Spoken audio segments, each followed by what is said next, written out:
കിടന്ന് ബഹളം ഉണ്ടാക്കണത്? അച്ഛൻ കിടന്ന് ഉറങ്ങണ കണ്ടില്ലേ?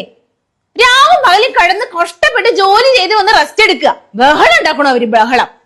ഉറങ്ങാനൊന്ന് സമാധാനം കൊടുക്ക്. ഒന്ന് ശബ്ദം കുറച്ച് സംസാരിക്കേട്ടാ. ഒരു ദിവസം സ്കൂളിലെങ്കിൽ തുടങ്ങിക്കോളും രണ്ടും കൂടി കലപില്ലാന്ന്. ഉറങ്ങണവര് സമാധാനം കൊടുക്കില്ല എന്ന് വെച്ച് കഴിഞ്ഞാ പോത്ത് പോലെ വളർന്നു. എന്നിട്ടും ഒരു ബോധം വെച്ചിട്ടില്ല പിള്ളേർക്ക്. എന്താ ഉണ്ണേട്ട് എണീറ്റിരിക്കണേ? കിടന്നോ? തലവേദനിക്കുന്നല്ലേ പറഞ്ഞത്? നന്നായിട്ട് ഒന്ന് ഉറങ്ങിയാ ശരിയാവും.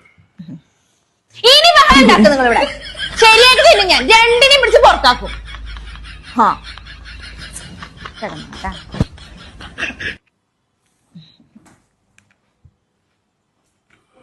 ബഹളം വെക്കണവര് ബഹളം. എന്ത് ബഹളം ഇത്? മനുഷ്യന്മാർക്ക് ഒരു സൗകര്യം കൊടുക്കാണ്ടേ? അല്ല പിന്നെ രണ്ട് പിള്ളേരും കൂടിയിട്ടുണ്ടല്ലോ. അവിടെ എവിടെയെങ്കിലും പോയിരിക്കണം. അവിടുന്ന് അപ്പുറത്തെ റൂമിൽ പോയിരിക്കും.